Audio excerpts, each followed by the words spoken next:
প্রথমে চাচা আবু তালেব, তারপরে স্ত্রী খাদিজা রাদিয়াল্লাহু আনহা, তারা ইন্তেকাল করেন। এবং নবী সাল্লাল্লাহু আলাইহি ওয়াসাল্লামের এই শেষ আশ্রয়স্থল আবু তালেব সেটাও শেষ হয়ে যায়। তার স্ত্রী খাদিজা রাদিয়াল্লাহু আনহা আল্লাহর কাছে চলে যান। এই সময়টাতে নবী সাল্লাল্লাহু আলাইহি ওয়াসাল্লাম প্রচণ্ড মানসিক কষ্টে ছিলেন। আল্লাহ পাক এইরকম একটা সময়ে মেরাজের ঘটনা ঘটিয়েছেন, বলেন সুবহানাল্লাহ। আল্লাহ রাব্বুল আলামিন তাকে পুরো মানসিক সমস্ত কষ্ট থেকে ফারেক করে আল্লাহ পাকের সমস্ত কুদরত দেখিয়েছেন মহাবিশ্বে নিয়ে গিয়ে। যদিও বা তার আগের 3 বছর সাহাবীদেরকে বয়কট করা হয়েছিল। 3 বছর গাছের ছাল পাতা খেয়ে সাহাবীরা থেকেছেন শিয়ারে আবু তালেব নামক জায়গায়। এরপর বয়কট তুলে নেওয়া হয়। তারপর এই আমুল হুজন আসে। এর পরের বছর ইয়াসরিব বা মদিনা থেকে 6 জন যুবক এসে ইসলাম কবুল করে, বলে সুবহানাল্লাহ। তাদের নেতা ছিলেন আসাদ বিন জোরারাহ রাদিয়াল্লাহু আনহু। তিনি ফিরে যান মদিনায়। পরের বছর আবার 6 জনকে নিয়ে আসেন, টোটাল 12 জন। এই 12 জন মুসলিম হয়ে আবার মদিনায় ফিরে যান। এই 12 জনের সাথে আল্লাহর নবী সাল্লাল্লাহু আলাইহি ওয়াসাল্লাম একজন সাহাবীকে পাঠিয়ে দেন দায়ী হিসেবে। তার নাম মুসআব বিন উমাইর রাদিয়াল্লাহু আনহু। মুসআব বিন উমাইর রাদিয়াল্লাহু আনহু। প্রশ্ন কিন্তু আসবে, ভালো করে মনে রাখতে থাকেন। এরপরে মুসআব বিন উমাইর রাদিয়াল্লাহু আনহু এই 12 জন সাহাবীর সাথে যান মদিনায়। মদিনার আগের নাম ছিল ইয়াসরিব। কি নাম? ইয়াসরিব। এর পরের বছর মোট 75 জন, 73 জন পুরুষ আর 2 জন নারী, আওস এবং খাজরাজ গোত্রের, তারা আসেন। এসে নবী সাল্লাল্লাহু আলাইহি ওয়াসাল্লামের হাতে হাত রেখে বায়াত করেন। মহিলারা হাতে হাত রাখে নাই, পুরুষেরা হাতে হাত রেখেছিল। আমাদের নবীজি মহিলাদের হাতে কখনো হাত রেখে বায়াত করার নাই। এখন অনেক ভণ্ড পীর দেখা যায় মহিলাদের হাতে হাত রেখে বায়াত করাচ্ছে। মহিলারা হাত ধরে বায়াত করাতে হয়? মহিলারা মৌখিক বায়াত করবে। তো 75 জন সাহাবী এসে ইসলাম কবুল করে আবার চলে যান মদিনায়। এই যে 75 জন ইসলাম কবুল করলেন, মদিনার বিশাল একটা জনগোষ্ঠী, কিন্তু 75 জন কম নয়, কারণ ওইখানে জনসংখ্যা এত বেশি ছিল না। তারপরের বছর নবী সাল্লাল্লাহু আলাইহি ওয়াসাল্লাম নিজে এবং সাহাবীরা সবাই গিয়ে হিজরত করেন মদিনায়। কথা বুঝতে পারছেন? এই যে নতুন একটা রাষ্ট্রের জন্ম হলো। মক্কা থেকে সবাই এখন মদিনায়, মক্কায় ঘরবাড়ি ছেড়ে দিয়ে নিঃস্ব হাতে, খালি হাতে, আল্লাহর উপর তাওয়াক্কুল করে। ওখানে আনসারী সাহাবীরা তাদেরকে বরণ করে নিলেন। এমনভাবে বরণ করলেন যে কারো যদি 2টা জমি থাকে, একটা জমি দিয়ে দিয়েছেন, কারো 2টা বাড়ি থাকলে একটা বাড়ি দিয়ে দিয়েছেন। এমনভাবে বরণ করে নেন। নতুন রাষ্ট্র হলো। নবী সাল্লাল্লাহু আলাইহি ওয়াসাল্লাম সেখানে মদিনা সনদ করলেন। ওখানকার ইহুদিদের সাথে চুক্তি হলো, ওখানকার জনগণের সাথে চুক্তি হলো, এবং আমরা শান্তিপূর্ণ একটা রাষ্ট্র পেলাম। এরপর নবী সাল্লাল্লাহু আলাইহি ওয়াসাল্লাম সেখানে অর্থনীতি সমৃদ্ধ করতে লাগলেন, সামরিক বাহিনী সমৃদ্ধ করতে লাগলেন, অস্ত্রশস্ত্র সব কিছু হতে লাগলো। একটা রাষ্ট্রের যা যা প্রয়োজন সব কিছু সেখানে হতে লাগলো। এক পর্যায়ে আবু সুফিয়ানের বাণিজ্যিক কাফেলাকে আক্রমণকে কেন্দ্র করে বদরের যুদ্ধ হয়ে গেল। আর এই বদরের যুদ্ধে আমরা অল্প সংখ্যক সৈন্য নিয়ে বড় বাহিনীর বিরুদ্ধে জয়লাভ করলাম। ইসলামের ইতিহাসে প্রথম সশস্ত্র যুদ্ধ। কথা বুঝতে পারছেন? এর পরের বছর হলো উহুদ, যে যুদ্ধে আমরা প্রায় জিতে গিয়েছিলাম। আমাদের একটা ভুলের কারণে সাময়িক বিপর্যয়ের সম্মুখীন হলাম।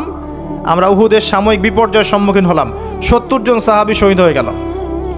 আমাদের নবীজি স্বয়ং নিজেও সেই যুদ্ধে মার খেয়েছেন একটা ভুলের কারণে। সেখান থেকে নামবে না, সাহাবীরা কয়েকজন নেমে এসেছিলেন। ব্যাস, পুরো দেখবেন, সব বলে দেব না। এর পরের বছর খন্দকের যুদ্ধে 3-4 মাস অবরোধ করে রাখা হয় মদিনাকে। শেষমেশ তারা কিছুই লাভ করতে পারলো না, ফিরে চলে গেল। এরপর থেকে মুসলিমরা আক্রমণাত্মক যুদ্ধ শুরু করলো। একে একে বিভিন্ন গাজওয়া এবং সারিয়া হতে লাগলো। মুসলিমরা সমৃদ্ধ হতে লাগলো, সম্পদ বাড়তে লাগলো, জনবল বাড়তে লাগলো, অর্থনীতি সমৃদ্ধ হতে লাগলো, অস্ত্রশস্ত্র বাড়তে লাগলো। সব ডিপার্টমেন্ট থেকে আমরা রাইজ করতে লাগলাম। শুধু তাই না, পররাষ্ট্র নীতিও ইমপ্লিমেন্ট করা হলো। বিভিন্ন রাষ্ট্রপ্রধানদের কাছে চিঠি পাঠানো হচ্ছে। এর মধ্যে একবার নবী সাল্লাল্লাহু আলাইহি ওয়াসাল্লাম স্বপ্নে দেখলেন তিনি মক্কা তাওয়াফ করছেন, কাবা তাওয়াফ করছেন। সাহাবীরা বুঝে নিলেন যে আমরা মক্কায় যাচ্ছি। তারা মক্কায় যাওয়া শুরু করলেন। 1400 সাহাবী হুদাইবিয়া নামক জায়গায় আটকে দেওয়া হলো। যাওয়া যাবে না, এই বছর ফেরত যেতে হবে, পরের বছর আসতে হবে। তোমাদের কেউ আমাদের দলে আসলে ফেরত দিব না, আমাদের কেউ তোমাদের দলে গেলে ফেরত দিতে হবে। আগামী 10 বছর আমরা কেউ কারোর সাথে যুদ্ধ করব না। আগামী বছর ওমরা করতে আসবে মাত্র 3 দিনের জন্য, কোনো অস্ত্র সাথে আনা যাবে না। সবগুলোতে নবীজি বললেন ঠিক আছে, ডিল, কোনো সমস্যা নাই। তারা ফেরত চলে গেলেন, ওই বছর ওমরা করা হলো না। নবীজি ফেরত গিয়েই খায়বার আক্রমণ করলেন। খায়বার ইহুদিরা ছিল, ইহুদিদেরকে পরাজিত করা হলো, খায়বার মুসলিমদের দখলে চলে আসলো। এর আগে আরও 2টা ইহুদি কওমকে সেখান থেকে, মদিনা থেকে বহিষ্কার করা হয়। একটা বনু নাজির, একটা হচ্ছে বনু কাইনুকা। আর খন্দকের যুদ্ধে বহিষ্কার করা হয় বনু কুরাইজাকে। এরা সবাই খায়বার আশ্রয় নিয়েছিল। খায়বারকে আক্রমণ করে ইহুদিদেরকে আরব উপদ্বীপ থেকে বের করে দেওয়া হলো। তার পরের বছর হচ্ছে মক্কা বিজয়। নবী সাল্লাল্লাহু আলাইহি ওয়াসাল্লাম মক্কা বিজয় করলেন, মক্কার সমস্ত মূর্তিগুলো ভেঙে ফেললেন। বেলাল রাদিয়াল্লাহু আনহু কাবা ঘরের উপরে উঠে আজান দিলেন। নবীজি সবাইকে মাফ করে দিলেন। দলে দলে মানুষ ইসলাম কবুল করলো। সূরা নাসর নাজিল হলো, ইজা জাআ নাসরুল্লাহি ওয়াল ফাতহ। সূরা মাইদার 3 নম্বর আয়াত নাজিল হলো। এরপর নবীজি মদিনায় ফিরে গেলেন। তার মাঝে হুনাইনের যুদ্ধ হয়েছে, এর আগে একটা মোতার যুদ্ধ হয়েছে, তারপর একটা তাবুক যুদ্ধ হয়েছে, ব্যাস। এরপরে মদিনায় ফিরে গিয়ে মাত্র 81 বা 83 দিন নবীজি বেঁচে ছিলেন। এরপরে তার শেষ রোগ শুরু হলো এবং মারা যাওয়ার কয়েকদিন আগে তিনি বলে গেলেন, আমার কবরকে উপাসনার জায়গা বানাবে না, আমার কবরকে উপাসনার জায়গা বানাবে না। আরব উপদ্বীপ থেকে ইহুদিদেরকে বহিষ্কার করবে, রাষ্ট্রদূতরা আসলে সম্মান করবে, দাস দাসীর প্রতি খেয়াল রাখবে, নামাজের হেফাজত করবে। আরও অনেক নসিহত তিনি করে গেলেন। তিনি বলে গেলেন তার আগে বিদায় হজের ভাষণে, তোমরা সবাই ভাই ভাই, সাদার উপর কালো, কালোর উপর সাদা, ধনীর উপর গরিব, গরিবের উপর ধনী, আরবের উপর অনরব, অনরবের উপর আরব, কোনো ভেদাভেদ নাই। তোমরা সবাই আদম সন্তান, আদম মাটির সন্তান। নবীজি বললেন সাল্লাল্লাহু আলাইহি ওয়াসাল্লাম, সাহাবীরা, আমি কি তোমাদের কাছে আমার অর্পিত দায়িত্ব পালন করেছি, পৌঁছে দিয়েছি? সাহাবায়ে কেরাম বললেন, হ্যাঁ, আমরা সাক্ষ্য দিয়েছি আপনি পৌঁছে দিয়েছেন। নবীজি বললেন, আল্লাহুম্মা ফাশহাদ, আল্লাহ আপনি সাক্ষ্য থাকেন আমি আমার দায়িত্ব পৌঁছে দিয়েছি। এভাবে তার জীবনটা শেষ হয়ে যায়। এই হলো সংক্ষিপ্ত সিরাত, ডিটেইলস পড়বেন। এর মধ্যে একটা ঘটনা, যখন কষ্টের মধ্যে ছিলেন নবী সাল্লাল্লাহু আলাইহি ওয়াসাল্লাম, তখন কিসের ঘটনা ঘটেছে? মেরাজ। এবং নবী সাল্লাল্লাহু আলাইহি ওয়াসাল্লামকে আল্লাহ পাক সশরীরে মেরাজ করিয়েছেন, ঘুমের মধ্যে নয়, সশরীরে। এই জায়গা থেকে আলোচনার বাকি অংশটা খুব ভালো করে বোঝার চেষ্টা করেন। নবী সাল্লাল্লাহু আলাইহি ওয়াসাল্লাম এশা সালাতের পরে শুয়ে আছেন, কথা বন্ধ করেন, এশা সালাতের পরে শুয়ে আছেন, তন্দ্রাভাব। কোথায় শুয়ে আছেন? কাবা ঘরের হাতিমে। কাবা ঘরের হাতিমে একজন ফেরেশতা আসলেন, তার নাম জিবরাইল আলাইহিস সালাম। নবীজিকে শুইয়ে দিলেন। নবীজিকে শুইয়ে দিয়ে এই যে বুক, গলার নিচ থেকে এই নাভি পর্যন্ত চিরে ফেললেন।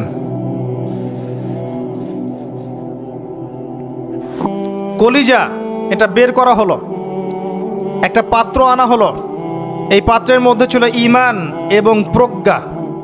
এগুলো কিন্তু কোনো গল্প নয়, এগুলো সবগুলো বাস্তব সত্য ঘটনা। এটা নবী সাল্লাল্লাহু আলাইহি ওয়াসাল্লামের জীবনে ঘটেছে। এগুলোর ব্যাখ্যা কি, এগুলো কি সায়েন্টিফিক কি না, এগুলোর পিছনে দর্শন কি, যুক্তি কি, এগুলো আমাদের আজকের আলোচনার বিষয় নয়। কারণ আমি অনেক দিন আলোচনা করেছি যে সায়েন্স আপনাকে সব কিছুর ব্যাখ্যা দিতে পারবে না। কোনো কিছু সায়েন্স দিয়ে প্রমাণ হলেই বিশ্বাস করব, না হলে করব না, এই চেতনার নাম শিরক। এটা আধুনিক যুগের শিক্ষা শিরক, এটা আধুনিক যুগের শিক্ষা ক্ষেত্রে শিরক। যে সায়েন্স কিছু প্রমাণ করলে বিশ্বাস করব, না করলে করব না, এটাতে আমি বিশ্বাস করি না। আমাদের বিশ্বাস করা উচিত নয়। সায়েন্সকে জিজ্ঞাসা করবেন রুহ কাকে বলে, please give us the definition of রুহ। রুহের ডেফিনেশন দেন, রুহ কাকে বলে, কত প্রকার কি কি, আত্মা কাকে বলে, কত প্রকার কি কি। সায়েন্সের প্যান্ট খারাপ হয়ে যাবে। কথা কি বুঝতে পারছেন? রুহের ডেফিনেশন দিতে পারবে না। জিজ্ঞাসা করবেন স্বপ্ন কাকে বলে, মানুষের স্বপ্ন মাঝে মাঝে সত্য হয় কিভাবে, ব্যাখ্যা দিতে পারবে না। যদি বলেন মানুষ ঘুমায়, ঘুমের একটা পূর্ণাঙ্গ ব্যাখ্যা দেন, দিতে পারবে না। যদি বলেন যে কবরের আযাবের ব্যাখ্যা দেখ, পারবে না। জিন জাতির ব্যাখ্যা দেখ, পারবে না। মালায়েকার ব্যাখ্যা দেখ, পারবে না। তাদের দৌড় একটা জায়গা পর্যন্ত, সেটা হলো বিগ ব্যাং থেকে মহাবিশ্ব সৃষ্টি হয়েছে। সব কিছু কি ওখানে শেষ হবে? যে আগে কিছুই ছিল না, হঠাৎ বিস্ফোরণ হয়েছে, বাস পৃথিবী সৃষ্টি হয়ে গেছে। অনেক সিম্পল জিনিসের ব্যাখ্যাই সে দিতে পারেনি। তাহলে আমরা কেমন করে ধরে নিলাম যে সায়েন্স কিছু প্রমাণ করলেই সত্য, না করলে সত্য না? এটা কে বললো আপনাকে? এটা সবচেয়ে বড় শিক্ষা ক্ষেত্রে শিরক হচ্ছে এখন। কারো যদি জ্ঞানতাত্ত্বিক এপিস্টিমোলজি ঠিক না থাকে, তার পুরো জ্ঞান চর্চায় শিরক হবে। তাই আমি এখানে এই আলোচনা করতে যাচ্ছি না যে এটা সায়েন্টিফিক ব্যাখ্যা ইত্যাদি। আমি জাস্ট ঘটনাটা বলছি, এর পিছনে শিক্ষাগুলো বলবো। বুক চিরে ফেলা হয় এবং কলিজাটা বের করে একটা পাত্র আনা হয় স্বর্ণের, এর মধ্যে ঈমান এবং প্রজ্ঞা ছিল। ঈমান এবং প্রজ্ঞা কি, এর আকার আকৃতি কেমন, আল্লাহ ভালো জানেন। সব কিছু সায়েন্টিফিক হবে না যে কঠিন তরল বায়বীয়। কঠিন তরল বায়বীর বাইরেও অনেক কিছু আছে যেটা সায়েন্স জানে না। কথা কি বুঝতে পারছেন? অনেক কিছুই আছে, কঠিন তরল বায়বীর বাইরেও অনেক কিছু আছে যেটা সায়েন্স ব্যাখ্যা করতে পারবে না। ঈমান এবং প্রজ্ঞার এই পাত্রে কলিজাটা ডুবানো হয়, ধুয়ে পরিষ্কার করে আবার আগের জায়গায় ফিট করে দেওয়া হয়। আনাস রাদিয়াল্লাহু আনহু, বিখ্যাত সাহাবী, প্রায় 10 থেকে 12 বছর নবী সাল্লাল্লাহু আলাইহি ওয়াসাল্লামের খেদমত করেছেন। তিনি বলেছেন, আমি আল্লাহ রাসূলের বুকের মধ্যে এই যে বুক চিরে ফেলা, সিনা চাক, এই দাগটা আমি দেখেছি। বুকের মধ্যে দাগ ছিল। এরপর নবী সাল্লাল্লাহু আলাইহি ওয়াসাল্লামের সামনে একটা বাহনকে আনা হয়। এই বাহনের নাম হচ্ছে বোরাক। কি নাম?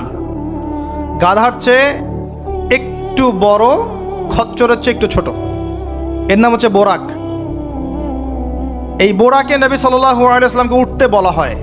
তিনি উঠতে গেলে বোরাক একটু পার্ট নিয়েছে, ভাব নিয়েছিল আর কি। ভাব নেওয়া বোঝেন? মাঝে মাঝে আমরা ভাব নেই না?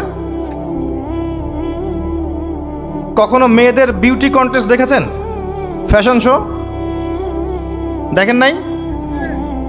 টিভিতে অ্যাডভার্টাইজ দেখেন নাই? কে দেখে নাই? এটা তো সবাইকেই দেখতে হয়। কার চোখে পড়েনি? মনে হবে যে মানুষকে ভয় দেখাচ্ছে। এই যে ভাব, বোরাক একটা ভাব নিয়েছিল। তো জিবরাইল আলাইহিস সালাম বোরাককে বলছেন যে শুনো,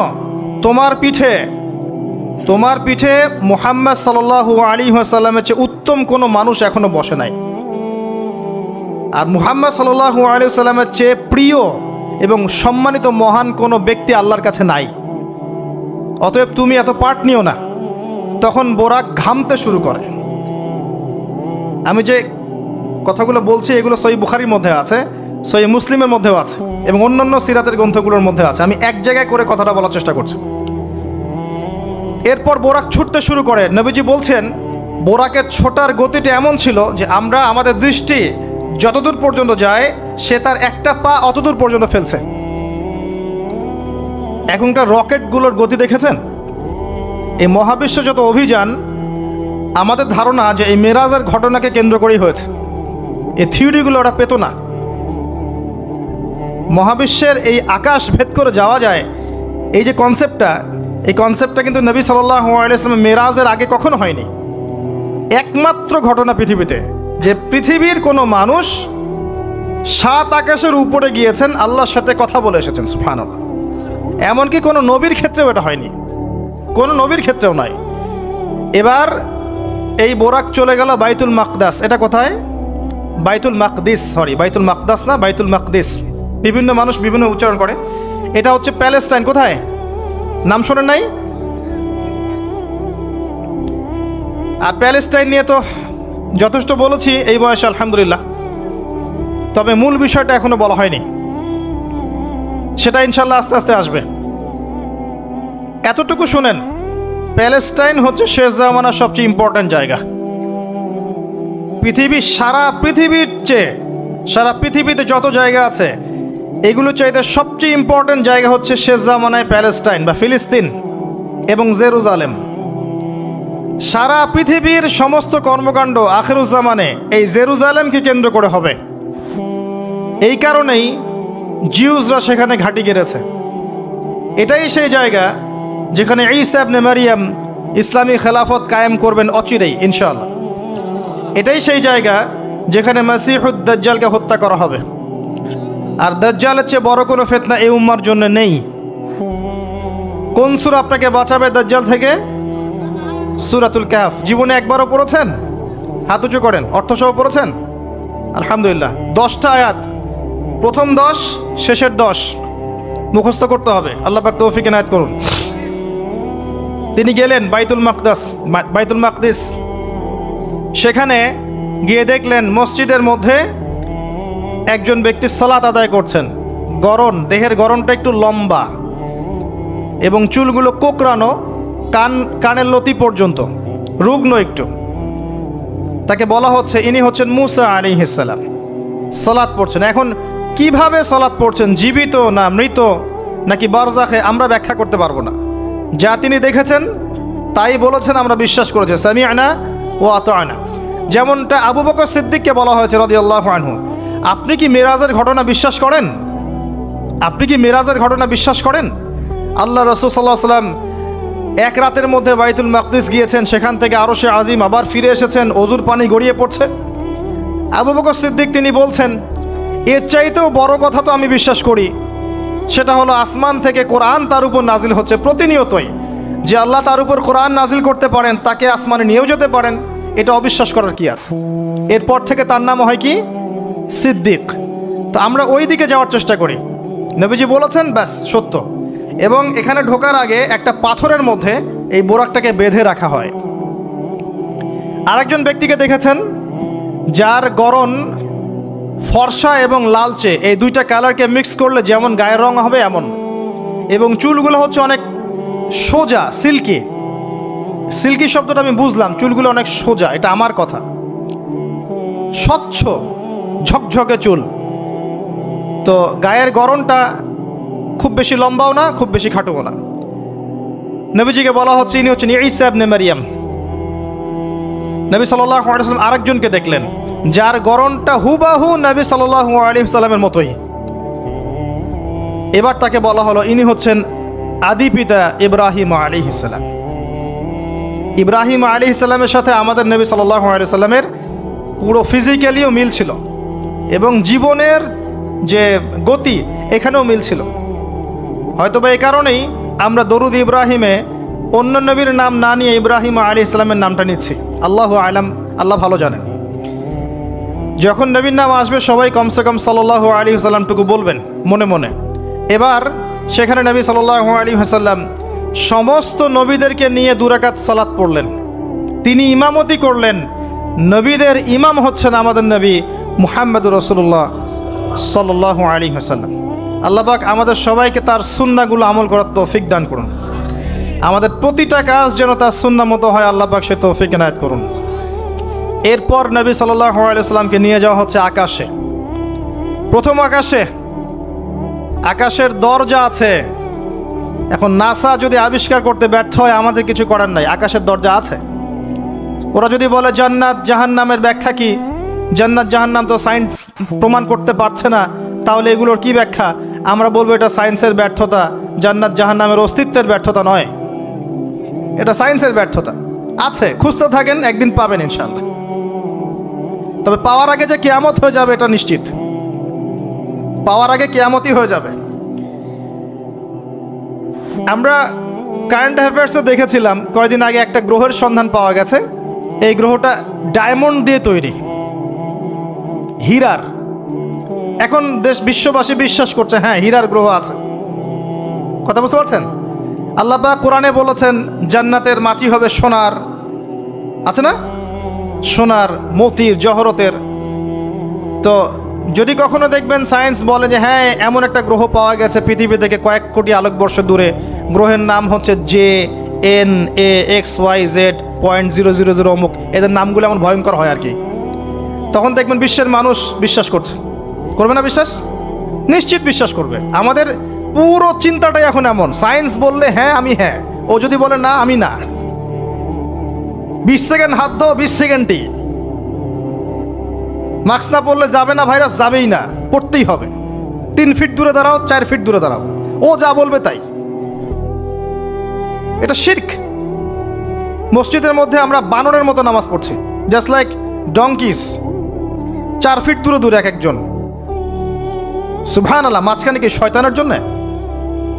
বাকি সবখানে এক জায়গায় একত্রিত হওয়া যাচ্ছে, মসজিদে গেলে হাজারটা রেস্ট্রিকশন, কি সমস্যা?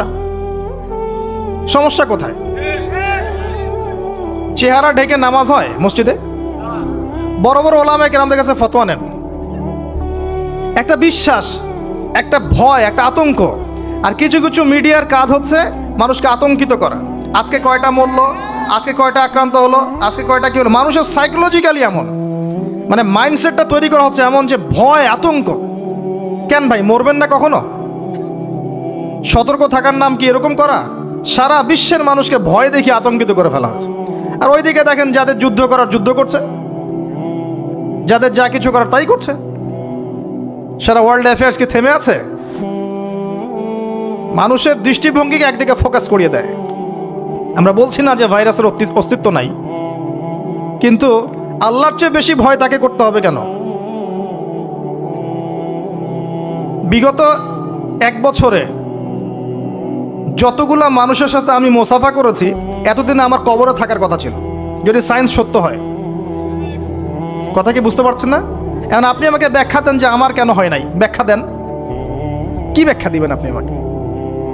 প্রতিটা দিন এই ইভেন এই মাহফিলের সিজনে প্রতিটা দিন মিনিমাম 100-200 মানুষের সাথে আমি মোসাফা করেছি, এবং সবাই এটা সাক্ষী। একটা দিন আমার জ্বর আসে নাই, এর কি ব্যাখ্যা দিবেন? সায়েন্স যদি এটাই বলে যে মোসাফা করলেই ভাইরাস হবে, মোসাফা করলেই ভাইরাস হবে, তাহলে আমার হইল না কেন? এর ব্যাখ্যা দেন। কোনো ব্যাখ্যা নাই। এরপরেও আল্লাহ বিশ্বাস করবে না, এরপরেও আল্লাহ বিশ্বাস করবে না। জামজাম কূপ, জামজাম কূপের পানির ব্যাখ্যা দেন, কিভাবে এত পানি চলছে, শেষ হচ্ছে না কেন? আমাদের চিন্তা ভাবনা চেঞ্জ করেন। ও যা বলবে তার 100% সত্যি হতে হবে এমন নয় বিষয়টা। এর উপরে আল্লাহ পাকের জ্ঞান আছে, আল্লাহর হুকুম চলে, আল্লাহর হুকুমই সব কিছু।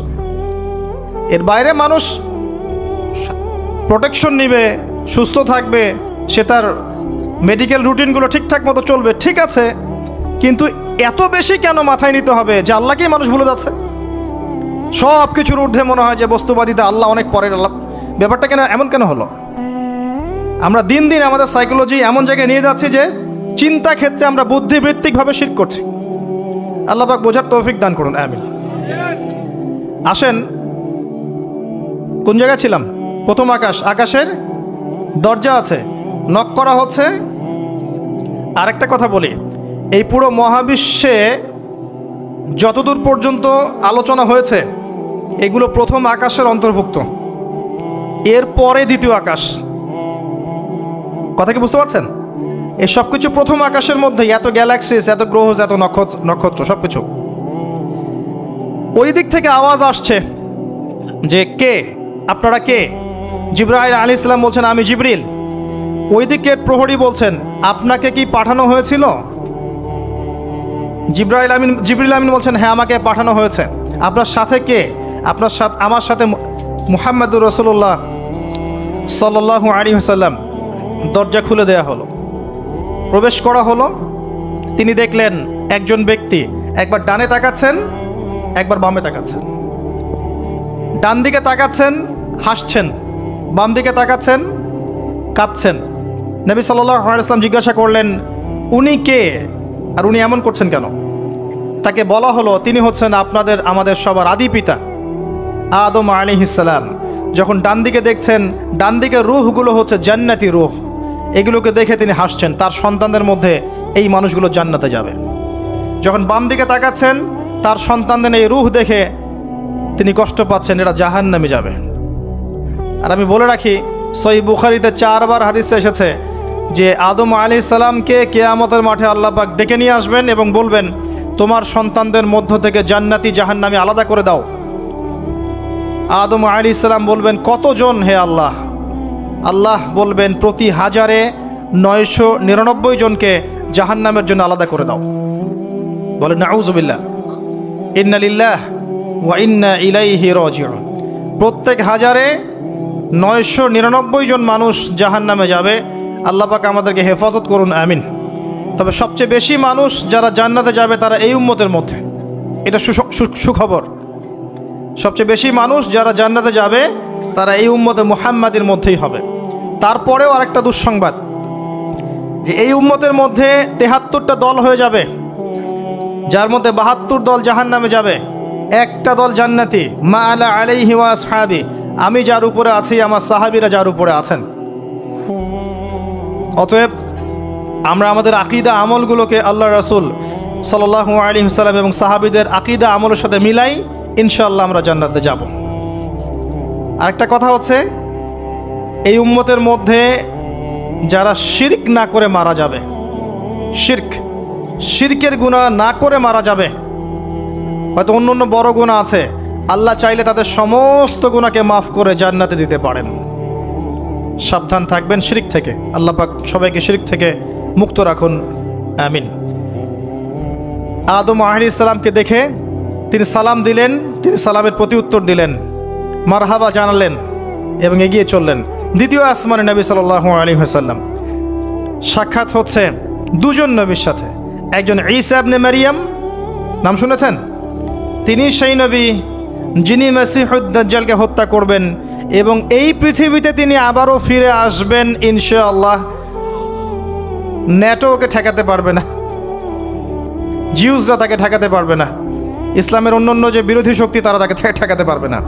তিনি পৃথিবীতে আসবেন সিরিয়ার দামেস্কের সাদা মিনারের উপরে তিনি অবতরণ করবেন দুইজন ফেরেশতার কাঁধে ভর দিয়ে। যখন তার চুল দিয়ে টপ টপ করে পানি পড়তে থাকবে এবং এই ঘামগুলো বা পানিগুলো দেখতে মুক্তার মতো মনে হবে। হাদিস এভাবে স্পষ্ট এসেছে, হাদিস এভাবে স্পষ্ট এসেছে, টাটকা। যে কোনো আলেমকে জিজ্ঞাসা করেন, আপনাকে বলে দিবেন ইনশাআল্লাহ। তিনি হত্যা করবেন মসিহুদ দাজ্জালকে প্যালেস্টাইনের বাবেলুদ নামক জায়গায়। বাবেলুদ কোথায় এখন দেখে নিয়েন, ওই জায়গাটা কাদের দখলে আছে। তার সাথে আরেকজন নবীকে দেখলেন, নবী সাল্লাল্লাহু আলাইহি ওয়াসাল্লাম, তার নাম ইয়াহইয়া আলাইহিস সালাম, ঈসা ইবনে মারিয়ামের খালাতো ভাই, বা দুজনের মাঝখানে একটা সম্পর্ক আছে, আমি এই মুহূর্তে ভুলে গেছি, এরকমই কিছু একটা হবে। ইয়াহইয়া আলাইহিস সালাম সেই নবী যার নাম আল্লাহ পাক নিজে রেখেছেন, সুবহানাল্লাহ। তিনি সাইয়্যেদ ছিলেন, নেতা ছিলেন, নবী ছিলেন। একইভাবে সালাম বিনিময় হলো, নবীজি এগিয়ে চললেন সাল্লাল্লাহু আলাইহি ওয়াসাল্লাম। তৃতীয় আকাশে তিনি দেখলেন আরেকজন নবী, তাকে বলা হলো তিনি হচ্ছেন ইউসুফ আলাইহিস সালাম, যাকে পুরো পৃথিবীর অর্ধেক সৌন্দর্য দেওয়া হয়েছে। আর আপনারা জানেন সূরা ইউসুফ একটা সূরাই আছে, আর এই সূরা ইউসুফ জুলাইখার প্রেম কাহিনী নয়, বরং এই সূরা হচ্ছে ইউসুফ আলাইহিস সালামের সাথে তার পিতা ইয়াকুব আলাইহিস সালামের প্রেম কাহিনী। ভালো করে পড়ে দেখবেন। কিভাবে বললাম? ছেলের শোকে কাতর হয়ে বাবা কাঁদতে কাঁদতে অন্ধ হয়ে গেছেন। আপনার গার্লফ্রেন্ড কি আপনার জন্য অন্ধ হয়েছে? যখন ইউসুফ আলাইহিস সালাম একটা রুমাল পাঠালেন, মনে আছে, তার বাবার চোখে দেওয়ার জন্যে, দূর থেকে যোজন যোজন দূর থেকে তার পিতা বলছেন, আমি ইউসুফের গন্ধ পাচ্ছি। বাবার ছেলের এমন প্রেম কাহিনী আপনি কোথাও পাবেন না। এটা সূরা ইউসুফ, পড়ে দেখেন। আর ইউসুফ আলাইহিস সালামের যে চরিত্র ছিল, তার চেহারার চেয়ে চরিত্র আরো বেশি সুন্দর ছিল। তাকে জেনার অফার করা হচ্ছে, তিনি বলছেন আল্লাহকে আমি ভয় করি। আর যুবকদেরকে আমরা বলতে চাই যে যদি আপনি জেনা থেকে দূরে থাকতে পারেন, যদি শুধু জেনা থেকে দূরে থাকতে পারেন, আল্লাহ পাক আপনার যে কোনো দোয়া কবুল করবে ইনশাআল্লাহ। নিশ্চিত মৌতের হাত থেকে আল্লাহ আপনাকে বাঁচাতে পারেন যদি আপনি জেনা ছাড়তে পারেন। জেনা মানে শুধু ফিজিক্যাল রিলেশন নয়, জেনা মানে রাতের বেলা জেগে কথা বলাও, অনলাইনে চ্যাটিং করাও, আপনার বান্ধবীর সাথে কফি খাওয়াও, সব কিছুই জেনার অন্তর্ভুক্ত। এগুলো ছাড়তে পারলে আল্লাহ পাক আপনার দোয়া কবুল করবেন। ওইভাবে যে 3জন ব্যক্তি গুহায় আটকা পড়েছিল, মনে আছে?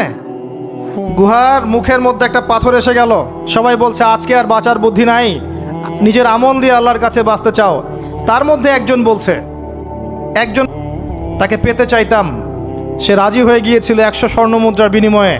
আমি বসেছি এই খারাপ কাজ করতে তার রানের মাঝখানে, সে ওই সময় বলেছে তুমি আল্লাহকে ভয় করো। আমি মুদ্রাও দিয়ে দিয়েছি, ওখান থেকে আমি জেনা না করে চলে আসছি।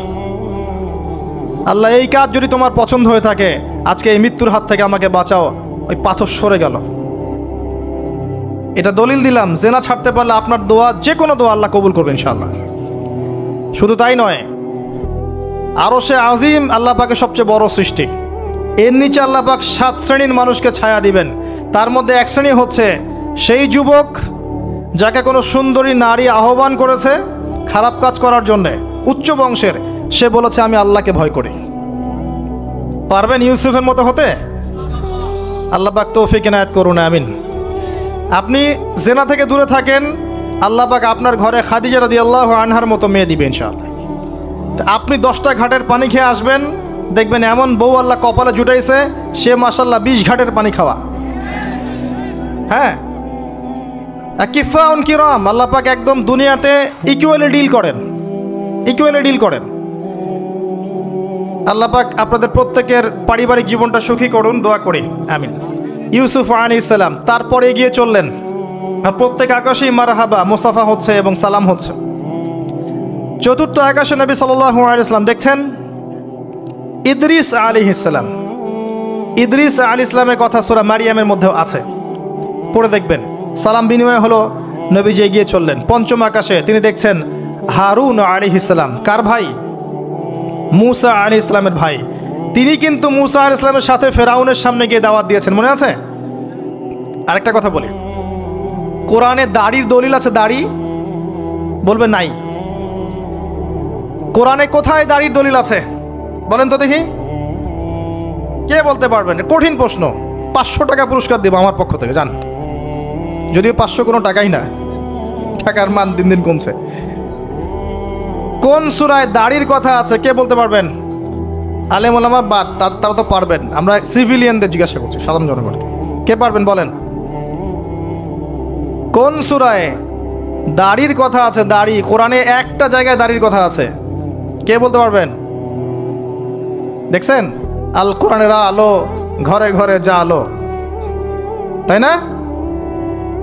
স্লোগান দিয়ে কাজ হবে না ভাই, প্রত্যেক ঘরে ঘরে কোরআনওয়ালা মানুষ তৈরি করতে হবে, তারপরে আলো অটোমেটিক ঘরে ঘরে জ্বলবে ইনশাআল্লাহ। আচ্ছা যাক, আমার টাকা বেঁচে গেল। সূরা তহায় আছে। কোথায় আছে? সূরা তহার মধ্যে আছে, একটা জায়গায় দাড়ির কথা আছে, সেটা হচ্ছে হারুন আলাইহিস সালামের দাড়ি। কার দাড়ি? হারুন আলাইহিস সালামের দাড়ি। মুসা আলাইহিস সালাম ফেরাউন থেকে যে দলবল নিয়ে পার হওয়ার পরে, বনু ইসরায়েলকে নিয়ে পার হওয়ার পরে আল্লাহ পাক তাকে 40 দিন ডেকেছেন তুর পাহাড়, মনে আছে? তুর পাহাড়ে তিনি গেছেন। এই ফাঁকে বনু ইসরায়েল শিরক করা শুরু করেছে, এই যে বাছুর পূজা শুরু করেছে, মনে আছে? পড়েন নাই কখনো? বাছুর পূজা শুরু করেছে। মুসা আলাইহিস সালাম তাওরাত নিয়ে আসছেন, এসে দেখছেন যে কওমের এই অবস্থা, তিনি রাগে তাওরাত ছুঁড়ে মারলেন। তিনি প্রচণ্ড ব্যক্তিত্ব সম্পন্ন মানুষ ছিলেন, গায়রতওয়ালা, রাগে তাওরাত ছুঁড়ে মারলেন। এবং এসে এই যে হারুন আলাইহিস সালাম যাকে রেখে গিয়েছিলেন যে কওমকে দেখাশোনা করবে, তার দাড়ি চিপে ধরলেন। তুমি থাকতে এরা এই অবস্থায় গেল কিভাবে? এক হাতে দাড়ি, এক হাতে চুল চেপে ধর, তুমি থাকতে এই অবস্থা হইল কিভাবে? সূরা তহা পড়ে দেখেন। তখন হারুন আলাইহিস সালাম বলছেন যে হে আমার ভাই, আমার দাড়ি আর চুল ধরো না, এই একটা জায়গায় আছে। তার মানে দাড়ি পাওয়া যাচ্ছে কোরআনে। কিছু মানুষ তো এখন বলে কোরআন মানি হাদিস মানি না, তাই না? ওই অজুহাত দিয়ে এখন দাড়ি রাখে না, বলে কোরআনে তো দাড়ির কথা নাই, রাখবো কেন? সুবহানাল্লাহ। আপনারাও কি এটা বিশ্বাস করেন যে আমরা শুধু কোরআন মানবো, হাদিস মানবো না? স্পষ্ট কুফরি, স্পষ্ট কুফরি। কোরআন এবং হাদিস একসাথে মিলেই শরিয়া। শুধু কোরআন মানি হাদিস মানি না, এটা বলতে গিয়ে সে বোঝাচ্ছে সে আসলে কোরআনও মানে না। কোরআনে আল্লাহ বলেছেন ওয়ামা আতাকুমুর রাসূল ফাখুযুহ, রাসূল যা দিয়েছেন নিয়ে নাও। ওয়ামা নাহাকুম আনহু ফানতাহু, যা থেকে নিষেধ করেছেন দূরে থাকো। তাহলে সুন্নাহ না মানলে আপনি কিভাবে কোরআন মানবেন? কথা কি বুঝতে পারছেন? আসেন, হারুন আলাইহিস সালাম সালাম বিনিময় হলো, চললেন। তারপরে ষষ্ঠ আসমানে গিয়ে দেখলেন মুসা আলাইহিস সালাম, সেই যে ব্যক্তি। সালাম বিনিময় হলো, চলে যাচ্ছেন, আর মুসা আলাইহিস সালাম কাঁদছেন, কান্না করছেন। জিজ্ঞাসা করা হলো কেন কান্না করছেন? তিনি বললেন আমার পরে একজন যুবক নবী হবে যার উম্মত আমার চেয়ে বেশি জান্নাতে যাবে, এটা চিন্তা করে আমি কান্না করছি। তিনি হচ্ছেন মুহাম্মদুর রাসূলুল্লাহ সাল্লাল্লাহু আলাইহি ওয়াসাল্লাম। তারপরে গিয়ে চললেন সপ্তম আসমান। সেখানে সপ্তম আসমান মানে 7 নম্বর মহাবিশ্ব, সেখানে গিয়ে দেখলেন যে বাইতুল মামুর নামে একটা জায়গা আছে, ঠিক কাবা ঘরের একদম এক্স্যাক্টলি উপরে, একদম সোজা উপরে বাইতুল মামুর নামে একটা জায়গা আছে। এটা হচ্ছে ফেরেশতাদের ইবাদতের জায়গা, তারা সেখানে তাওয়াফ করেন। প্রতিদিন 70,000 ফেরেশতা, প্রতি মুহূর্তে 70,000 ফেরেশতা এখানে তাওয়াফ করে। এবং যার একবার তাওয়াফের সুযোগ হয়েছে সে আর কখনো সুযোগ পাবে না, শেষ। আল্লাহ পাকের ফেরেশতাদের সংখ্যা চিন্তা করেন তাহলে। এবার সেখানকার দেয়ালে হেলান দিয়ে আছেন ইব্রাহিম আলাইহিস সালাম, তার চেহারা একদম মুহাম্মদ সাল্লাল্লাহু আলাইহি ওয়াসাল্লামের মতো, এবং অনেক ছোট ছোট বাচ্চা তার সামনে খেলা করছে। ওই যে বাচ্চা কোরবানির কথা মনে আছে, যেসব মুমিন মুসলিমদের ছোট ছোট বাচ্চা কাচ্চারা নাবালক অবস্থায় মারা যায় না, তাদের আত্মাগুলো সেখানে চলে যায়, তারা সেখানে খেলা করতে থাকে। যারা পিতা পায়নি, যখন পিতার কথা মনে হয় খেলতে খেলতে, তখন তারা ইব্রাহিম আলাইহিস সালামের কাছে দৌড় দেয়। মায়ের কথা মনে হলে তার স্ত্রীর কাছে দৌড় দেয়। আমাদের যাদের সন্তান 2-1 মারা গেছে, এটা আমাদের পরকালে অ্যাসেট, পরকালের সম্পত্তি। কিয়ামতের মাঠে ওই ছেলে ওই মেয়ে আপনার হাত ধরবে, আঙ্গুল ধরে ফেলবে, ফেলে বলবে, আল্লাহ আমার বাবাকে মাফ করে দাও, না হলে আমি জান্নাতে যাব না। তাই বেশি বেশি বাচ্চা কাচ্চা নিতে হয় সামর্থ্য অনুযায়ী, আর সামর্থ্য আল্লাহ দিবেন। যখন আপনি 4-5টা এরকম করে বাচ্চা কাচ্চা নিবেন, 2-1টা বাচ্চা মারা যেতে পারে, এগুলো আপনার পরকালের সম্পত্তি। এখন তো আমাদের জেনারেশনকে রেস্ট্রিক্টেড করার জন্যে 2টো সন্তানের বেশি নয়, 1টি হলে ভালো হয়। সুবহানাল্লাহ। মুসলিমদেরকে চতুর্দিক থেকে চাপে ফেলা, চতুর্দিক থেকে গলা চিপে ধরা আর কি। জনশক্তিতে রূপান্তরিত হলে কোনো সমস্যা আছে? চাইনিজদের জনসংখ্যা কত? চায়নার জনসংখ্যা কত? ম্যাক্সিমাম জনগণকে তারা জনশক্তিতে রূপান্তরিত করেছে। এই আপনার পশ্চিমারায় ন্যাটো ম্যাটো যত কিছু আছে, চায়নার এগেনস্টে কথা বলুক দেখি, কত বড় সাহস। সারা বিশ্বকে নিয়ন্ত্রণ করে ফেলছে ওরা এখন। কই, তারা তো আর তারা যখন দেখেছে যে আমাদের আর প্রয়োজন নাই, তখন তারা একটা লস দিয়েছে ওদের কান্ট্রিতে। এটা মুসলিমদের জন্য প্রযোজ্য নয়। যাই হোক, সন্তান সন্ততি ওখানে গিয়ে মারা গেলে আপনার অ্যাসেট। এরপরে আসেন, যারা ইচ্ছা করে সন্তান হত্যা করছে, গর্ভের সন্তান যখন জানছে যে এটা মেয়ে, তখন তাকে ফেলে দিচ্ছে। আবার অবৈধ সন্তান যারা অ্যাবর্শন করে নষ্ট করছে, এই যে হত্যাগুলো, এই প্রাণগুলোকে আল্লাহ পাক কিয়ামতের মাঠে জীবন্ত করবেন, এবং তাদেরকে দেখিয়ে ওই ব্যক্তিদেরকে চার্জ করা হবে যে কি অপরাধে তাকে হত্যা করা হয়েছিল। সতর্ক হয়ে যান। আল্লাহ পাক এটাও বলেছেন, দারিদ্র্যের ভয়ে সন্তানকে হত্যা করো না, রিজিক আল্লাহ দিবেন ইনশাআল্লাহ। এই সমুদ্রের কোটি কোটি মাছকে আল্লাহ পাক খাওয়াতে পারলে আপনাকে আমাকেও খাওয়াতে পারবে ইনশাআল্লাহ, যদি না আমরা আমাদের রিজিকটা সংকুচিত করে ফেলি। মানুষের রিজিক কেড়ে খাচ্ছে সুদের মধ্য দিয়ে, মানুষের রিজিক কেড়ে খাচ্ছে সুদের মধ্য দিয়ে, অন্য কোনো বিষয় নাই, সুদ, রিবা। আসেন, সপ্তম আসমানে এই অবস্থা। এরপরে নবী সাল্লাল্লাহু আলাইহি ওয়াসাল্লামকে আরও সামনে নিয়ে যাওয়া হলো। এই জায়গার নাম সিদরাতুল মুনতাহা। কি নাম?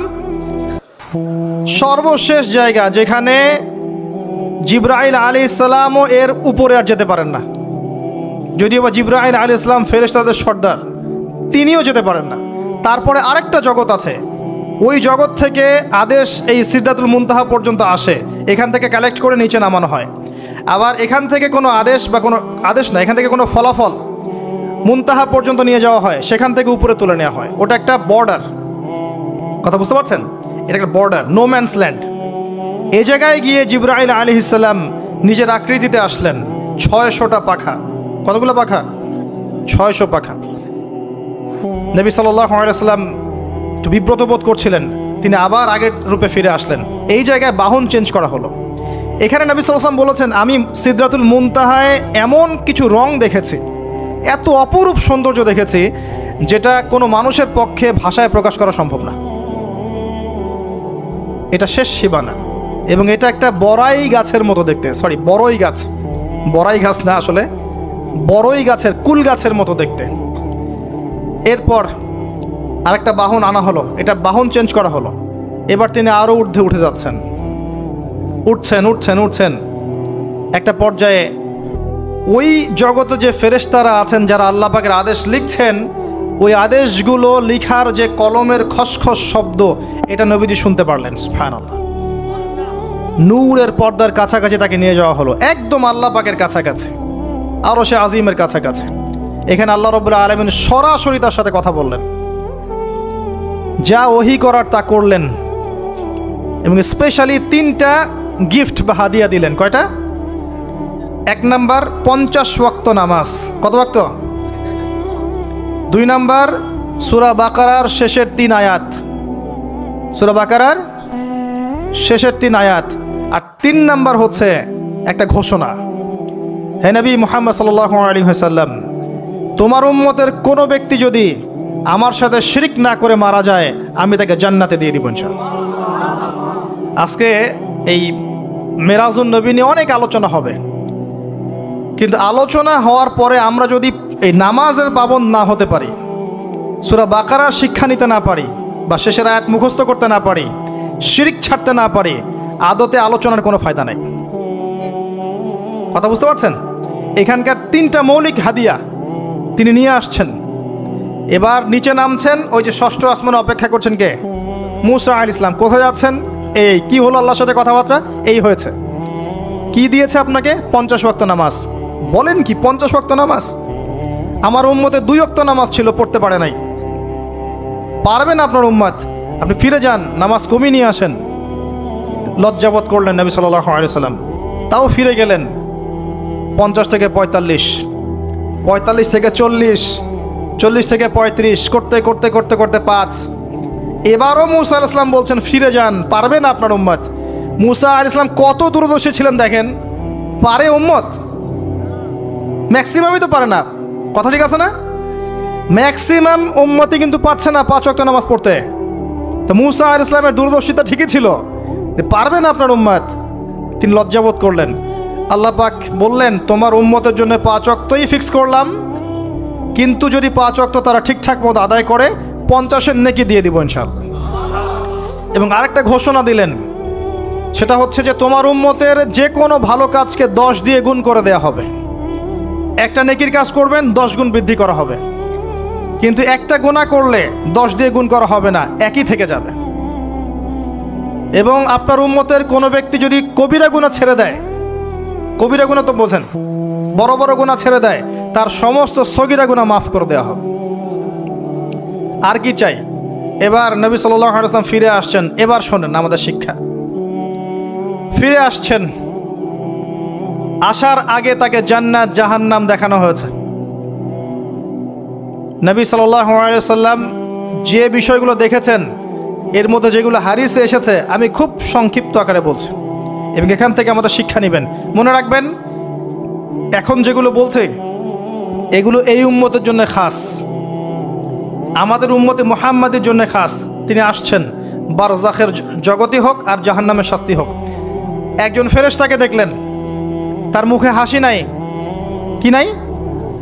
জিবরাইল আলাইহিস সালামের সাথে কথোপকথন হচ্ছে, তিনি নবীজিকে সালাম দিলেন, সালামের উত্তর দেওয়া হলো, কিন্তু মুখে হাসি নাই। বাকি সবাই তার সাথে হাসি মুখে সাক্ষাৎ করেছেন, এই ফেরেশতা বাদ দিয়ে। তিনি জিজ্ঞাসা করছেন জিবরিল আলাইহিস সালাম, তার মুখে হাসি নাই কেন? তাকে বলা হলো, এই ফেরেশতার নাম হচ্ছে মালিক। কি নাম? সূরা যুখরুফের মধ্যে আছে, তার নাম হচ্ছে মালিক। আল্লাহ পাক তাকে জাহান্নামের প্রহরী বানিয়েছেন, জাহান্নামের চিফ অফ কমান্ড মালিক। যখন থেকে আল্লাহ পাক তাকে এই দায়িত্ব দিয়েছেন, তার মুখের হাসি উঠে গেছে। আল্লাহর কাছে পারমিশন চাওয়া হচ্ছে, জাহান্নাম দেখতে চাই। আল্লাহ পাক দেখার পারমিশন দিলেন।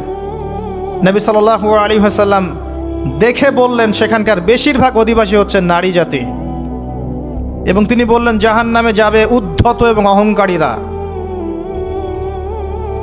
জান্নাত দেখতে চাই, দেখানো হলো। জান্নাতের ডিটেলস বর্ণনা নবীজি দিলেন ফিরে এসে। এমনকি উমর রাদিয়াল্লাহু আনহুর একটা রুম, একটা কক্ষ, একটা গোরফাও দেখে এসেছেন।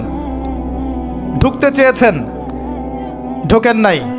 পরে বলেছেন, ওমর, আমি তোমার ব্যক্তিত্বের কথা চিন্তা করে সেখানে ঢুকিনি, দেখেছি জান্নাতে তোমার ঘর আছে। একটা আওয়াজ শুনেছেন, মিষ্টি কণ্ঠস্বর। কিসের কণ্ঠস্বর? মিষ্টি কণ্ঠস্বর। তাকে বলা হচ্ছে, এই কণ্ঠস্বর হচ্ছে বেলাল রাদিয়াল্লাহু আনহুর আজানের কণ্ঠস্বর। খরম, খরম জুতা আছে না, খরম, এর খটখট আওয়াজ শুনেছেন। নবীজি জিজ্ঞাসা করছেন, কার? বলা হচ্ছে এটা বেলাল রাদিয়াল্লাহু আনহুর। বেলাল রাদিয়াল্লাহু আনহুকে বলা হলো, আপনি কি এমন আমল করেন? হে বেলাল, তুমি কি এমন আমল করো যার কারণে এই মর্তবা হচ্ছে? যখনই জান্নাতে যাই আমাকে দেখানো হয়, দেখি তুমি, তোমার পায়ের পদধ্বনি সামনে সামনে আছে। তখন বললেন, ইয়া রাসূলুল্লাহ, আমি তো আসলে এক্সট্রাঅর্ডিনারি কোনো আমল করি না, কিন্তু আপনারা যা করেন তাই করি। কিন্তু যখনই আমি অজু করি, আমার অজু ছুটে গেলে আমি অজু করি, আর অজু করেই আমি 2 রাকাত নফল সালাত পড়ি, তাহিয়াতুল অজু, এতটুকু কাজ করি। নবীজি বলেন, এটাই সেই কাজ যার কারণে তোমাকে জান্নাতের এই মর্তবা দেওয়া হয়েছে। নবীজি আসছেন, দেখানো হচ্ছে, এবার শোনেন। দেখানো হচ্ছে একদল মানুষ যাদের আঙ্গুলগুলো লম্বা লম্বা, তামার তামার লম্বা নখর, নখর বোঝেন? নখর। গাল এভাবে হ্যাঁচড়াচ্ছে, নিজের গাল নিজে হাসড়াচ্ছে এবং নিজের দেহ থেকে গোশত তুলে ফেলছে, ভক্ষণ করছে। নবীজি জিজ্ঞাসা করলেন সাল্লাল্লাহু আলাইহি সাল্লাম, এরা কারা? কি কারণে এদের শাস্তি হচ্ছে? তাকে বলা হলো, এরা আপনার উম্মতের সেই সব ব্যক্তি যারা সবসময় গীবত আর সমালোচনায় ব্যস্ত থাকত। শিক্ষা নিয়ে নেন, আমার মনে হয় না আমার কিছু বলার প্রয়োজন আছে। এরা আপনার উম্মতের সেই সব ব্যক্তি যারা আপোষে গীবত, অপবাদ এবং সমালোচনায় ব্যস্ত থাকতো। তার মানে এই উম্মতের একটা বড় সমস্যা হবে গীবত। এটা কিন্তু দেখে এসেছেন নবীজি, ফিউচার, তাই না? এটা বারজাখের শাস্তি চলছে, এটা অন্য একটা জগৎ যেটাকে আপনি এখানকার সময় স্থানকাল দিয়ে ব্যাখ্যা করতে পারবেন না। এটা টাইম ট্রাভেলিং এর মতো। নবীজি আসছেন সাল্লাল্লাহু আলাইহি ওয়াসাল্লাম, দেখছেন, listen to me very carefully. এবার নবীজি দেখছেন এক শ্রেণীর মানুষ, পেট এইরকম ফোলা, অট্টালিকার মতো পেট ফোলা, আর ভিতরে সাপ কিলবিল করছে, এবং এদেরকে রক্তের নদীতে ফেলে মাথাটা ফাটিয়ে দেওয়া হচ্ছে। নবী জিজ্ঞাসা করলেন সাল্লাল্লাহু আলাইহি ওয়াসাল্লাম, এরা কারা? মর্মান্তিক শাস্তি দেওয়া হচ্ছে, এরা কারা? এরকম শাস্তি দেয়া হচ্ছে, আপনি দেখলে আপনার কেমন লাগবে? নবীজিকে বলা হচ্ছে সাল্লাল্লাহু আলাইহি ওয়াসাল্লাম, এরা আপনার উম্মতের এই সব ব্যক্তি যারা ছিল সুদখোর, রিবাখোর।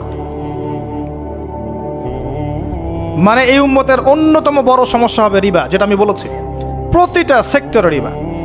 সবচেয়ে নিম্ন পাপ নিজের মায়ের সাথে জেনা করা, সবচেয়ে উচ্চ পাপ আল্লাহ এবং তার রাসূলের সাথে যুদ্ধ করা, এটা হলো সুদ। এবং এর বাস্তবতা হচ্ছে এই, ধনী দিন দিন ধনী হবে, গরিব দিন দিন গরিব হবে, এটা বাস্তবতা। রক্ত চুষে খাওয়া হয়, এই কারণে রক্তের নদীতে ফেলা হয়েছে। এবং সাপ খেয়েছে তারা, সাপ খেয়ে পেট ফুলিয়ে ফেলেছে। আমার মনে হয় না ব্যাখ্যা করার প্রয়োজন আছে। আর একটা হাদিস আগেই বলেছি, যে দেয়, যে নেয়, যে সাক্ষী থাকে, যে লিখে রাখে, সবাইকে সমানভাবে লানত করেছেন নবী সাল্লাল্লাহু আলাইহি ওয়াসাল্লাম। নবীর লানত নিয়ে হাউজে কাউসারের পানি কোশ্চিন কালো পাবেন না, কবরের উত্তর দিতে পারবেন না।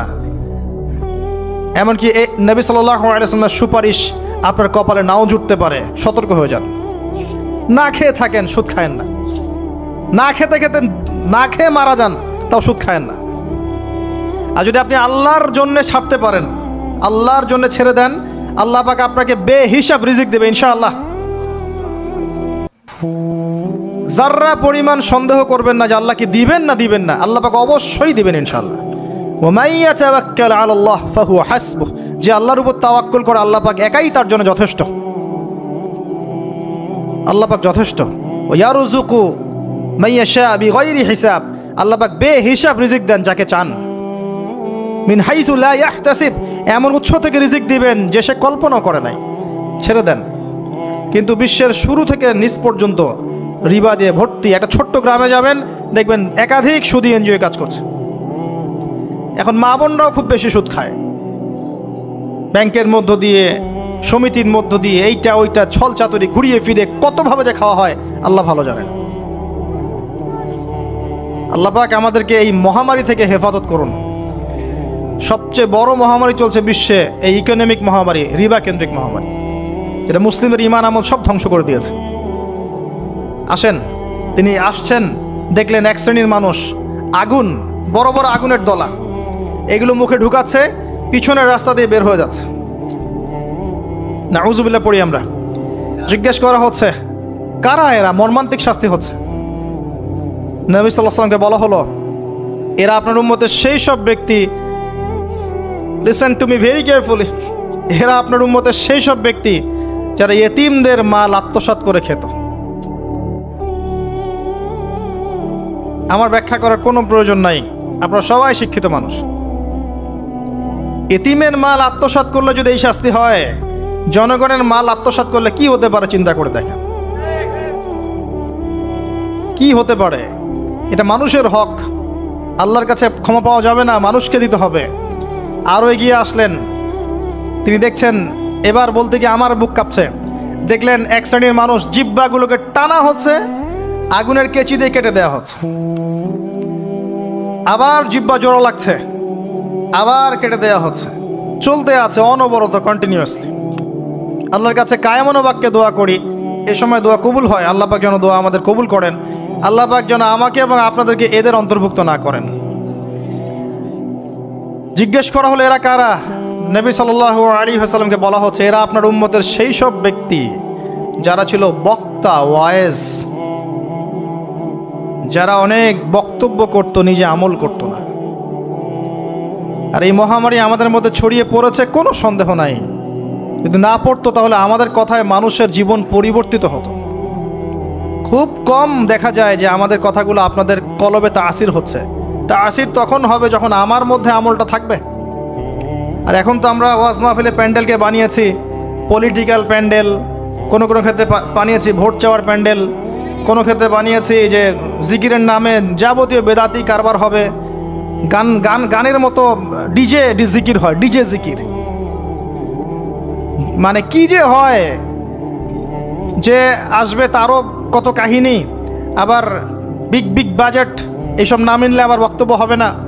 তারপর দেখা যাবে 1 ঘন্টা কথার মধ্যে গাল গল্প কেচ্চা কাহিনী 50 মিনিট, আর বাকি 10 মিনিট একে অপরের সমালোচনা, কি শেষ ওয়াজ মাহফিল, মাশাআল্লাহ শেষ। খুব কম ওয়াজ মাহফিল আছে জনগণকে বলবেন কি শিখলেন আজকে ওয়াজে, বলবে হ্যাঁ সুন্দর সুর করে কিছু কথা বলেছে, কি শিখেছে, আমার কি বললাম ঠিক বুঝতে পারলাম না। Out of content, out of topic, কোনো কনস্ট্রাকটিভ কথাবার্তা নাই। তো এছাড়াও জানা অনুযায়ী আমল না থাকলে এই অবস্থা হবে। আল্লাহ পাক আমাদেরকে হেফাজত করুন, আল্লাহ পাক আমাকে এবং আপনাদের সবাইকে হেফাজত করুন, আমিন। আরও এগিয়ে আসলেন, দেখা গেল এক শ্রেণীর মানুষ, যুবকরা খুব ভালো করে শোনেন এবং বিবাহিতরাও শোনেন, সামনে রাখা আছে ভালো গোশত, বাম দিকে রাখা আছে পচা গোশত, গন্ধ বের হচ্ছে। তারা এই পচা গোশত তুলে তুলে খাচ্ছে, গোগ্রাসে খাচ্ছে, ভালো গোশতের দিকে ভ্রুক্ষেপও করছে না। অবাক হয়ে নবী সাল্লাল্লাহু আলাইহি ওয়াসাল্লাম জিজ্ঞাসা করছেন, এরা কারা? তাকে বলা হচ্ছে, এরা আপনার উম্মতের সেই সব ব্যক্তি যাদের ঘরে পবিত্র স্বামী ছিল, বাইরে অন্য পরপুরুষের সাথে প্রেম করেছে, যাদের ঘরে পবিত্র স্ত্রী ছিল, বাইরে পরকিয়া করেছে। আর এখন যত মিডিয়া আছে দেখবেন, সিরিয়াল, মুভি, জাবি জাবি, এরা পরকিয়া শিখায়, জেনা এবং পরকিয়া শিখায়। খেয়াল করে দেখবেন, একটা ছেলে মেয়ের অবাধ মেলামেশা, হারাম মেলামেশাকে এমনভাবে উপস্থাপন করা হয়, মনে হয় এটা একটা পবিত্র ইবাদত মনে হয়, এবং বোঝানো হয় যে প্রেম তো পবিত্র, পবিত্র প্রেমে কি সমস্যা? আরে প্রেম পবিত্র তখন যখন আমি আমার স্ত্রীর সাথে প্রেম করব। আর দেখবেন যতগুলো এই যে মুভিজ, আপনার সিনেমাস, ফিল্মস, গান, নাটক, এগুলোর মূল থিম কিন্তু হারাম প্রেম। অল্প কিছু আউট অফ অন্য অন্য থিমের মধ্যে আছে। দেশ নিয়ে কতগুলো মুভি হয়েছে, কতগুলো নাটক হয়, ইসলাম নিয়ে কতগুলো হয়, শ্রদ্ধা ভক্তি এগুলো নিয়ে কতগুলো হয় দেখবেন। আর এই যে অন্য কান্ট্রির যে সংস্কৃতিগুলো ঢুকেছে, এইগুলোর মূল থিম দেখবেন পরকিয়া করাচ্ছে, পরকিয়া শেখায়, বেহায়াপনা শেখায়, কিভাবে শাশুড়ির সাথে ঝগড়া করতে হবে, কিভাবে বউ রেখে আরেকটারে প্রেম করতে হবে, বউকে কেমন করে ব্লাফ দেওয়া যায়, এদিকে স্বামীরা ব্লাফ কেমন করে দেওয়া যায়, এগুলোই শেখায়। এবং অনেক ক্ষেত্রে দেখা যায় তাদের দেশের মানুষ এগুলোর প্রতিবাদ করছে, আর আমাদের মা বোনরা এগুলো দিব্যি দেখছে, ডেইলি রুটিন, যে 3-4 ঘন্টা এগুলো দেখতেই হবে। বাঘের সামন থেকে আপনি হাড্ডি গোশত নিয়ে আসতে পারবেন, এইসব মেয়েদের হাত থেকে রিমোট নিতে পারবেন না। এরপরেও দেখবেন আপনি আবার নগ্ন ফিল্ম, পর্নোগ্রাফি আছে না, এগুলো আবার ফ্রি অ্যাক্সেস, আপনি চাইলে ইন্টারনেটে ঢুকবেন, দেখতে পারবেন। এটা কিন্তু আমরা রাষ্ট্রীয়ভাবে বন্ধ করতে পারতাম, যে আমার দেশে কোনো পর্ন সাইট চলবে না, কোনো পর্ন সাইট চলবে না। পর্নোগ্রাফি একমাত্র কারণ, সমস্ত কারণের সবচেয়ে বড় কারণ, বাকি কারণগুলো আছে, সবচেয়ে বড় কারণ, এর কারণে ধর্ষণ বাড়বে। যত বেশি পর্নোগ্রাফির প্রচলন ঘটবে তত বেশি ধর্ষণ বাড়বে, কারণ পর্ন দেখতে দেখতে মানুষের ভিতরটাকে পশু বানিয়ে ফেলা হয়, এবং এই পশু সুযোগ পেলেই একটা মেয়েকে ধর্ষণ করবে। হ্যাঁ, এর ভিতর থেকে বাইরে মনে হচ্ছে কোটটাই স্যুট পরে আছি, জুব্বা ডুব্বা পরে আছি, ভিতরটা পশু বানিয়ে ফেলা হয়। এবং দেখবেন ফাঁক পেলে মেয়েকে ধর্ষণ করবে, ফাঁক পেলে বাচ্চাকে ধর্ষণ করবে, প্রাইভেট পড়াতে গিয়ে ছাত্রীকে ধর্ষণ করবে, চাকরি ক্ষেত্রে মেয়েকে ধর্ষণ করবে। দেখবেন এই কাজগুলো হবে, সুযোগ পেলেই ধর্ষণ করবে, কারণ ইন্টারনালি সে বিস্ট হয়ে গেছে, জানোয়ার। কিভাবে হয়েছে? ওই পর্ন দেখতে দেখতে। যারা এটাতে এডিক্টেড, তখন মনে হয় যে জগৎটা মনে হয় এমনই, একটা মেয়ের দিকে সে আর শ্রদ্ধা, সম্মান, ভালোবাসার দৃষ্টিতে দেখতে পারবে না। মেয়ের দিকে তাকালেই মনে হবে গোশতের টুকরা, খালি ভক্ষণ করতে হবে। হ্যাঁ, মাইন্ডসেটটা চেঞ্জ করে দিবে আপনার। মানে আমি আপনাকে বলি, পবিত্র ভালোবাসাটাকে যৌনতা দিয়ে ট্রান্সফার করা হয়েছে এই বিশ্বে। ভালোবাসা একটা ডিভাইন জিনিস, আল্লাহর পক্ষ থেকে আসে, ডিভাইন একটা জিনিস, অলৌকিক। মানে যখনই আপনি দেখবেন কাবিন হবে এবং আপনি কালিমা পড়ানো হচ্ছে, আপনি বলছেন কবুল, ইমিডিয়েটলি আপনি ফিল করবেন অপরিচিত একটা মেয়ে, আপনি যাকে দেখেন নাই, বাবা মা বিয়ে ঠিক করেছে, আল্লাহর পক্ষ থেকে ডিভাইন একটা ভালোবাসা চলে আসবে, মায়া, একটা মহব্বত, রহমত। এটা তারা ফিল করতে পারবে যারা পর্ন অ্যাডিক্টেড নয়। যারা পর্ন অ্যাডিক্টেড, দেখবেন ওই স্ত্রীকে তার ভালো লাগবে না, তার মনে হবে এর চেয়ে ওই মেয়েটা সুন্দর, তার চেয়ে ওই মেয়েটা সুন্দর, তার চেয়ে ওই মেয়েটা সুন্দর, কারণ তার মাথাটা এরকম বিক্ষিপ্ত, পাশবিক। এবং ম্যারিড লাইফেও সে দেখবেন স্ত্রীকে স্যাটিসফাই করতে পারবে না, নিজের উপর জুলুম করতে করতে নিজের সব যৌন ক্ষমতাও নষ্ট করে ফেলবে। আর একাধিক বিয়ে তো অনেক দূরের কথা, একটাই তার কাছে অনেক ভারী মনে হবে। পরে এসব ট্রিটমেন্ট করে কোনো লাভ হবে না। আল্লাহর দেওয়া সম্পদ নষ্ট করলে ট্রিটমেন্ট দিয়ে আসলে কোনো কাজ হয় না। তো আমি যেটা বলতে চাচ্ছিলাম, এই পর্নোগ্রাফি দিয়েই ধর্ষণ বাড়ছে, এটাকে বন্ধ না করতে পারলে আপনি পারবেন না। এর উপরেও আছে আবার ফাঁকফোকর, আইনের ফাঁকফোকর। ধর্ষক সবার বিচার হবে, এটা মেনে নেওয়া দুষ্কর। এখন অনেকেই বেরিয়ে যায়, অনেকেই ফাঁকফোকর পেয়ে যায়। সব মিলিয়ে এতে করে সামাজিক কাঠামো নষ্ট হচ্ছে। এর উপর ফ্রি মিক্সিং আছে, অবাধ মেলামেশা আছে, আমরা উস্কাচ্ছি এগুলোকে, কাছে আসার গল্প।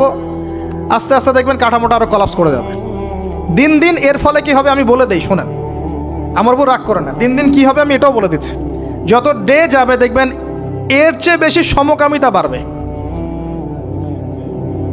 এগুলোর ফলাফল, এর খিজির আলাইহিস সালামের মতো চোখ দিয়ে দেখেন, এরগুলোর ফলাফল পরে আসবে এমন একটা সময় যে মেয়েদেরকে ধর্ষণ, এর সাথে সমকামিতা। কারণ মানুষ মেয়েদের উপর থেকে দেখবেন আগ্রহ কমে যাবে, এবং সমকামিতা যে বাড়বে, হাদিসে এসেছে যে এই উম্মতের উপর আমি ভয় করি এই উম্মতের মধ্যে সমকামিতা ছড়িয়ে পড়বে। আল্লাহর রাসূল বলেছেন আরও বাড়বে চাইল্ড অ্যাবিউজিং, বাচ্চাদেরকে রেপ করা হবে বেশি বেশি বিকজ অফ এই পর্নোগ্রাফি। যতদিন যাবে দেখবেন যারা মেয়ে সন্তানের বাবা খুবই সতর্ক, সাবধান।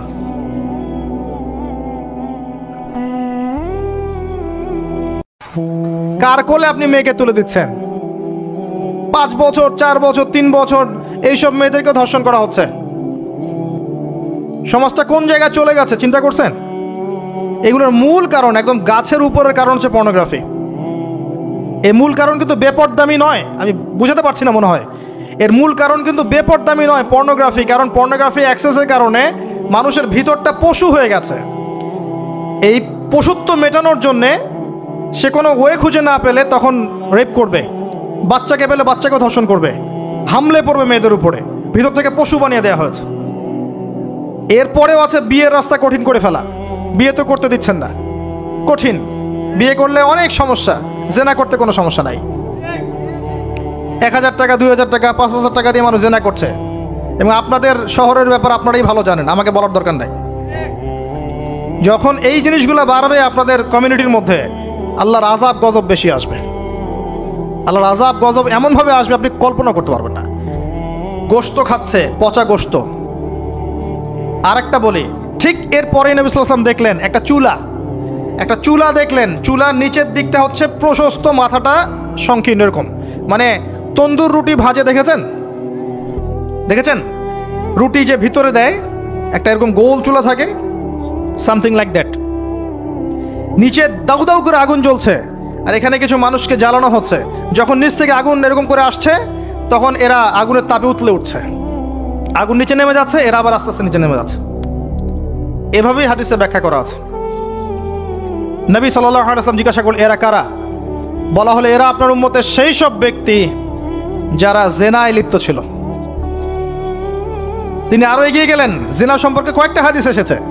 তিনি এগিয়ে গেলেন, দেখলেন একটা জায়গা যেখান থেকে দুর্গন্ধ বের হচ্ছে, পাবলিক টয়লেটের চেয়ে প্রকট দুর্গন্ধ, মনে হচ্ছে যে পাবলিক টয়লেট।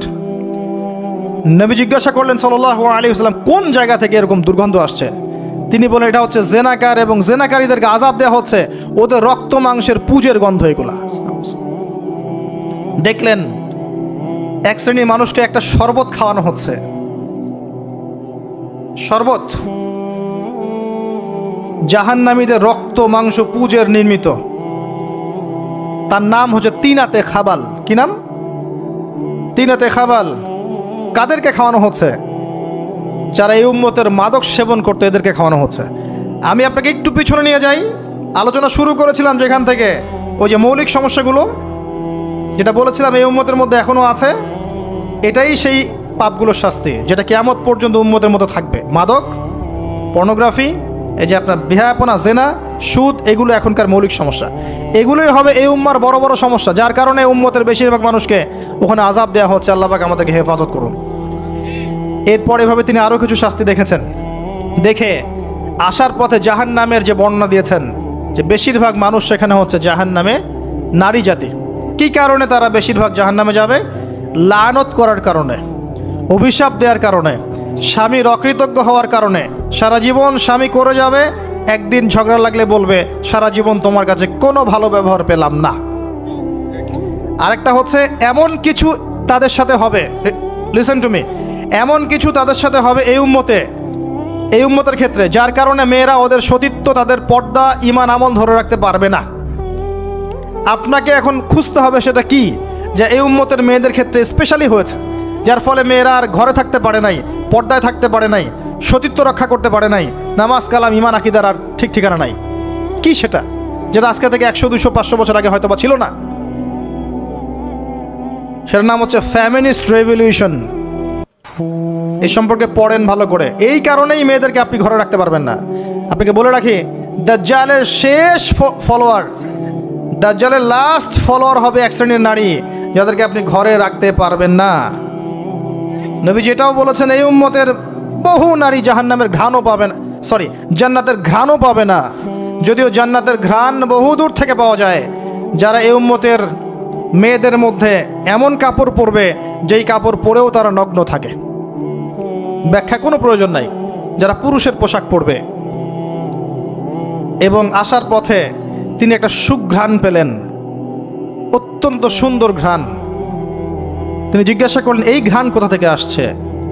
নবী সাল্লাল্লাহু আলাইহি ওয়াসাল্লামকে বলা হলো, এটা হচ্ছে সেই ঘ্রাণ ফেরাউনের মেয়ের চুল আঁচড়ে দিত একজন দাসী, যাকে আপনারা অনেকে আসিয়া বলে থাকে। সেই দাসীর হাত থেকে একদিন চিরুনিটা পড়ে যায়, সে চিরুনিটা বিসমিল্লাহ বলে ওঠায়। ফেরাউনের মেয়ে শুনে ফেলে, বিসমিল্লাহ আবার কি?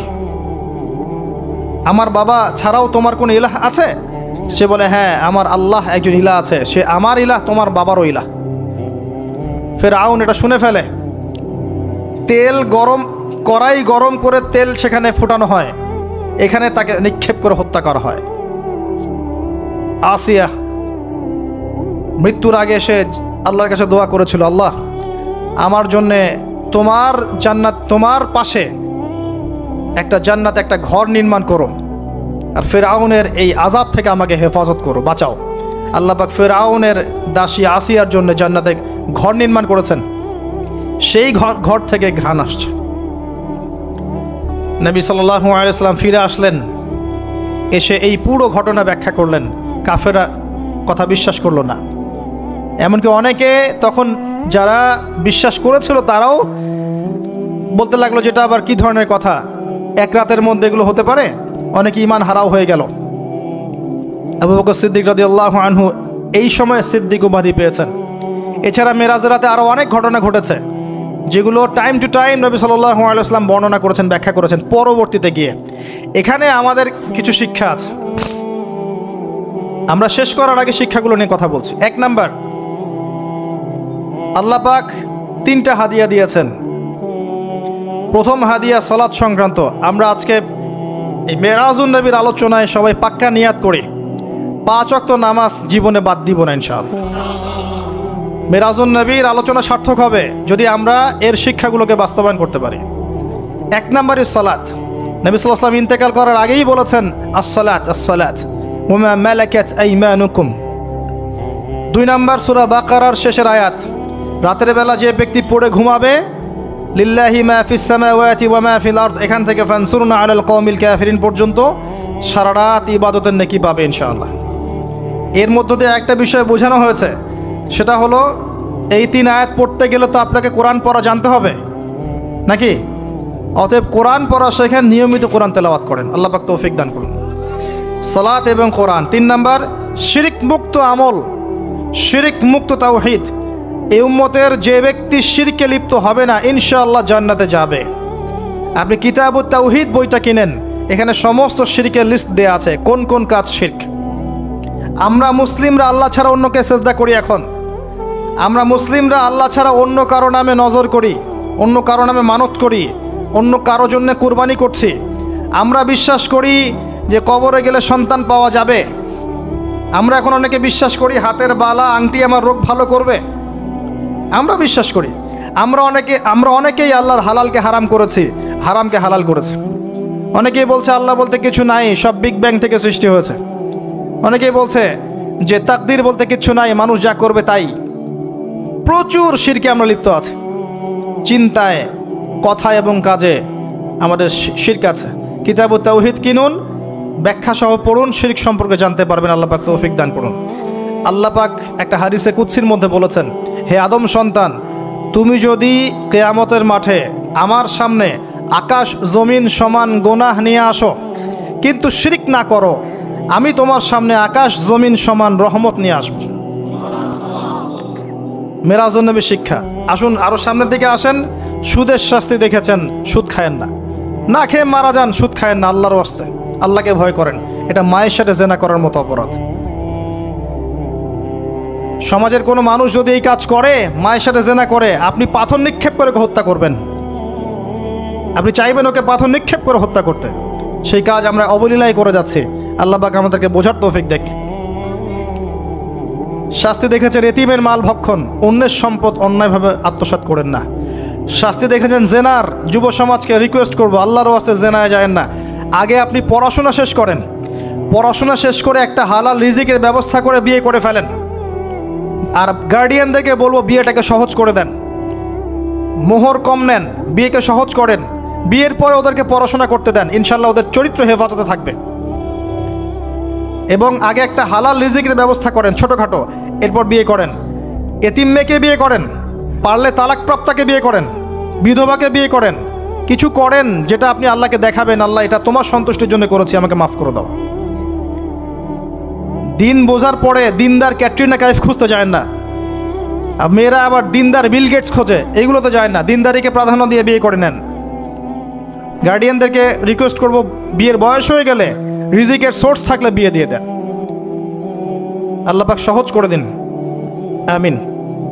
জেনা থেকে বেঁচে থাকেন। আরও শাস্তি দেখেছেন এই যে বক্তা, কথা কাজে মিল যেন থাকে, আল্লাহ পাক সেই তৌফিক আমাদেরকে সবাইকে দান করুন। আরও দেখেছেন সুদের শাস্তি এবং গীবত সমালোচনার শাস্তি। আল্লাহ পাক এই উম্মতের মানুষদেরকে আমাদেরকে গীবত, তহমত, অপবাদ, সমালোচনার সংস্কৃতি থেকে বাঁচিয়ে রাখুন। আল্লাহুম্মা আমিন।